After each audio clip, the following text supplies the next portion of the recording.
Welcome back to another episode of Eagles Latest on Fan Arch. I am your host, Blake McQueary, as always. Hopefully that does not change. And another day, more Eagles content. It's Tuesday morning. Big news coming out. It really broke last night. I called it as well last episode. Brandon Graham. We're just going to get right into it. Brandon Graham. I mentioned it on the last episode. I didn't talk about it because I did say, listen, he hasn't made a comment about it yet. It's just reports that he is considering coming out of retirement. I had that feeling inside. I had that, what do you want to call it? Intuition. My intuition was telling me, wait one more day. You will get more news. I figured he was going to comment on it, whether it was true or false, within the 24-hour span that I waited. So I did that. Yeah, Brandon Graham. He's coming back. If you didn't know, he finalized a contract to come out of retirement and return to the Philadelphia Eagles roster. I mean, if you were an Eagles fan, I don't need to explain who Brandon Graham is. He's a legend, obviously, former Pro Bowl, All-Pro, two-time Super Bowl champion. Only has worn an Eagles jersey. So, yeah, Brandon Graham does not need to be explained. Now, my thing with Brandon Graham returning, I am very, very mixed on him coming back. I first want to say that I love Brandon Graham. I absolutely love Brandon Graham. I am a Michigan man. I am from Michigan. I grew up a Michigan Wolverine. That is who Brandon Graham is. He is a Michigan Wolverine. I love Brandon Graham, okay?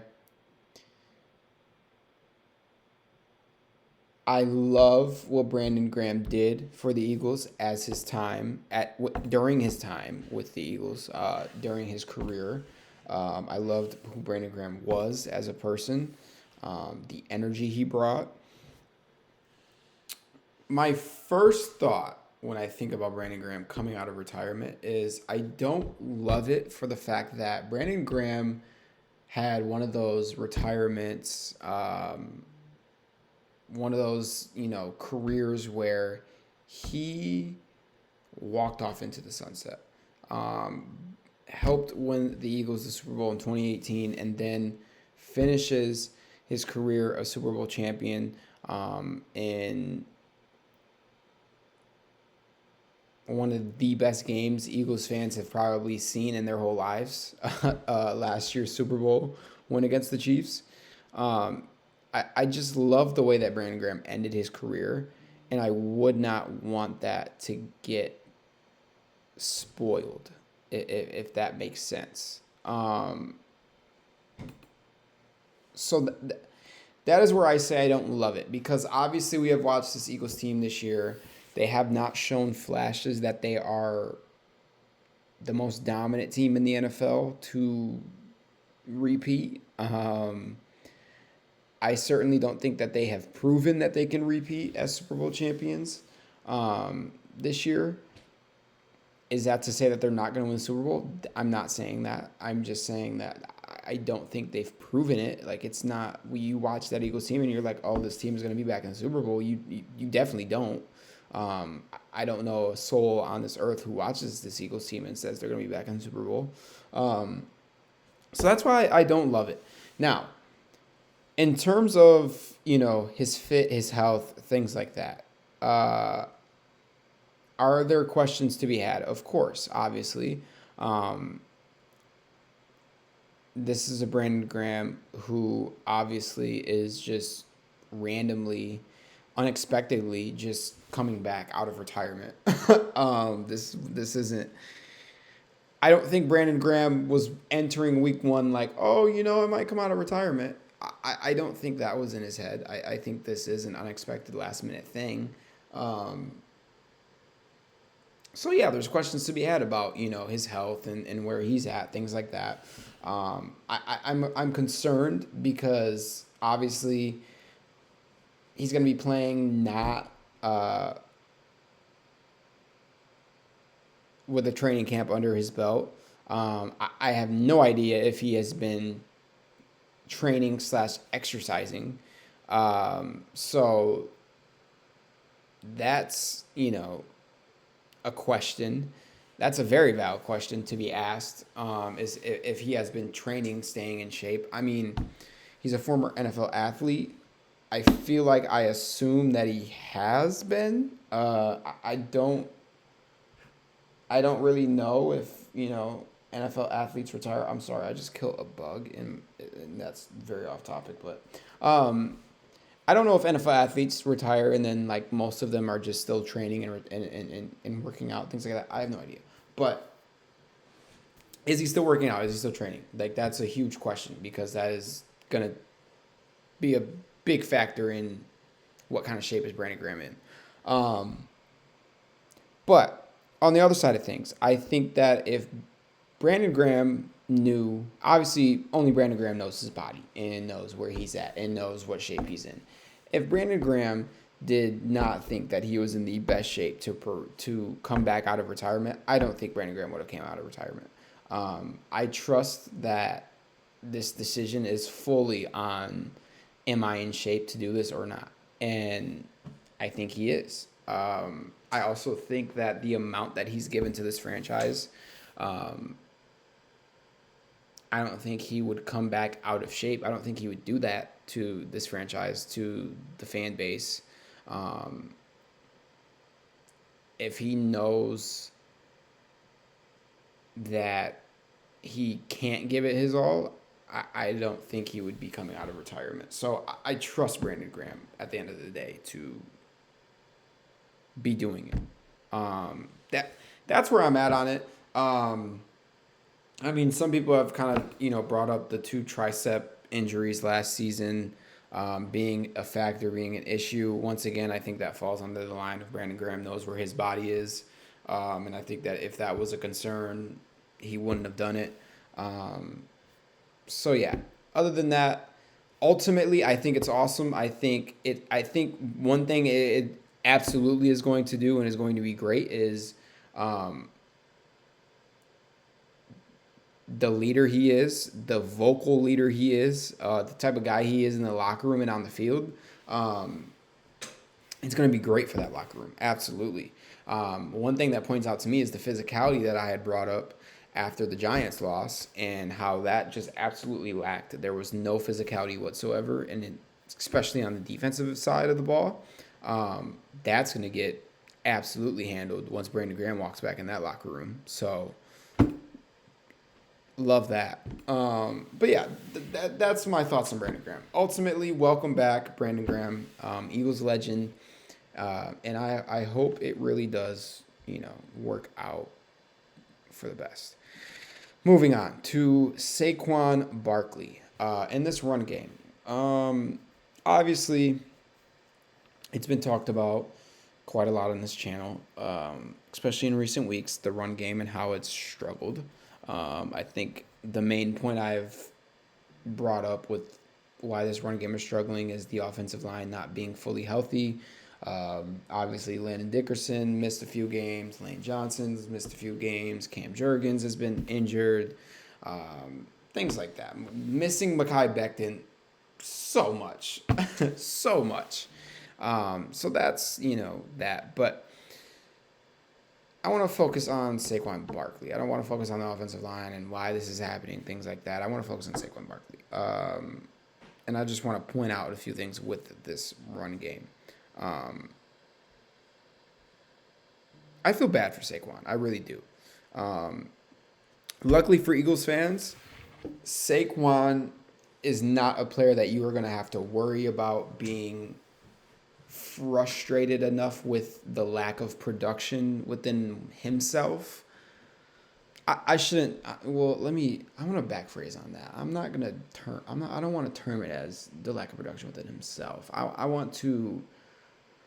I'll say he's not gonna be pissed off about him not having the stats and things like that. Um, I think the quote that he gave after the Minnesota game, he was kind of basically asked about that. He was, if you don't know the Minnesota game, he was held to 44 rushing yards on 18 carries. That's 2.4 yards per rush. He said, quote, am I satisfied? No. Am I happy? Yes. The only thing that matters is winning. That is awesome. That is what you want in one of your star guys on your roster. That is the type of players you want on in your locker room. The type of players you want as your franchise guys is that right there. The only thing that matters is winning. So obviously, I mean, you're not going to be satisfied when you don't perform well and you don't produce and you're not able to produce. It's not a knock on Saquon. I obviously just talked about it. We know what the issues are with the run game. Unluckily for Saquon, a lot of defenses are seriously planning to stack the box and to challenge Jalen Hurts to throw the football. That is what defenses have been doing against this Eagles team, is challenging Jalen Hurts to throw the football, challenging him to make plays. And it has rubbed off on the run game because the box is absolutely stacked. And that just affects the run game negatively. In terms of Saquon, though, I just feel bad because it's like, it's that quote right there that he just said. Like, that's the type of guy he is, you know? You want guys like that to be able to have the numbers and have the stats and produce and perform well. Like, you know, that's the, what do I want to call it? That is the, I guess,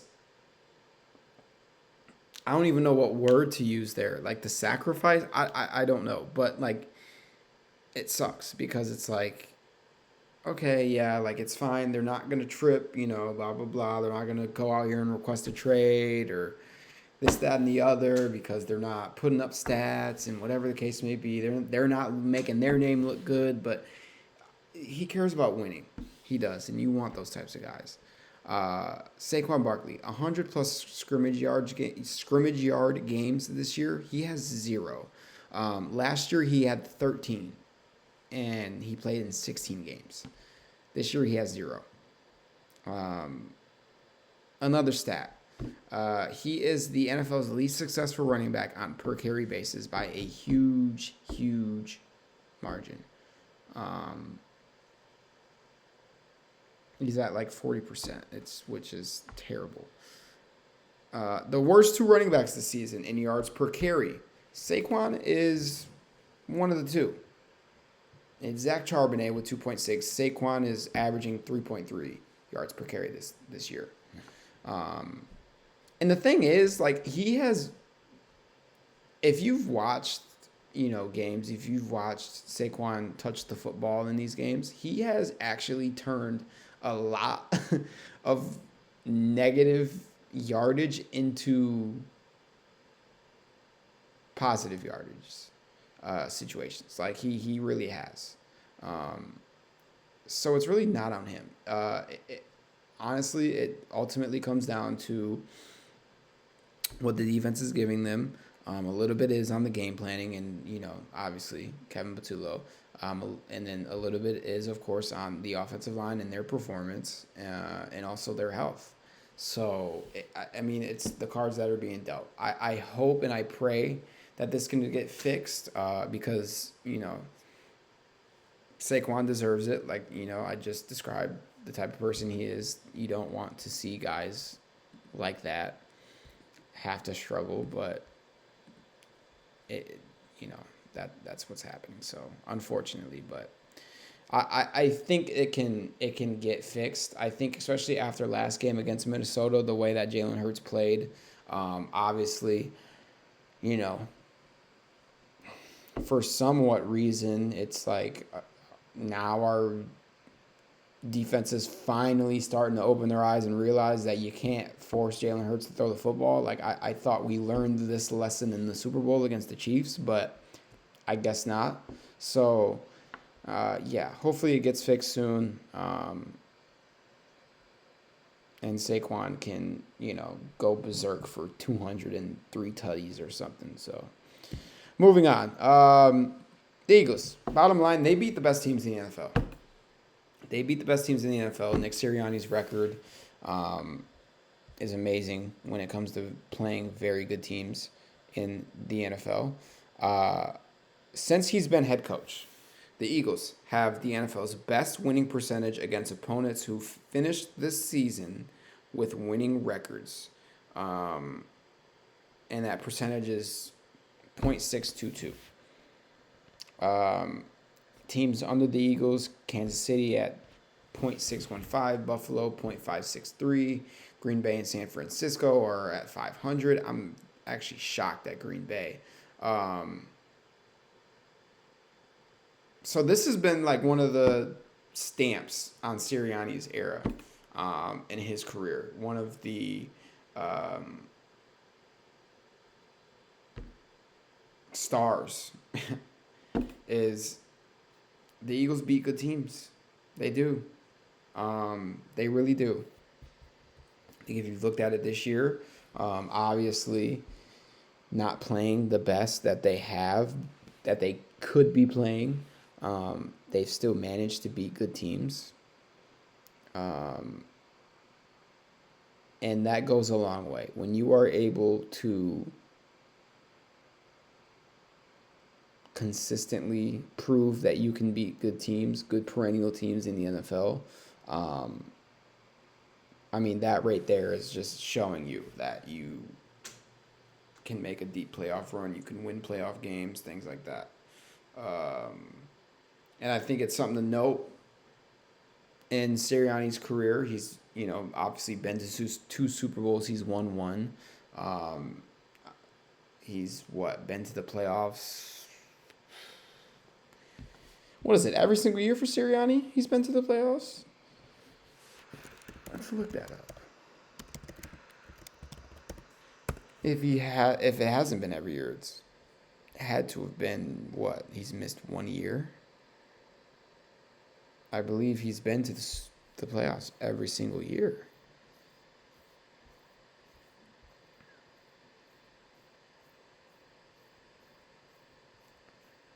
Yeah, 2021 wild card berth. Yeah, Sirianni's been to the playoffs every single year that he's been a head coach. And he's been a head coach for 5 seasons. Like, it's outstanding. It really is. He wins football games. He's a winner. That's who he is as a head coach. He is a winner. He really is. And he's not an X's and O's guy. He is a loving, teachable, characteristic type of guy. That's who he is. A vibes guy. I like that term. A vibes guy. That's who he is. A vibes guy. So yeah, I just wanted to point that out. I wanted to shed, some positive light.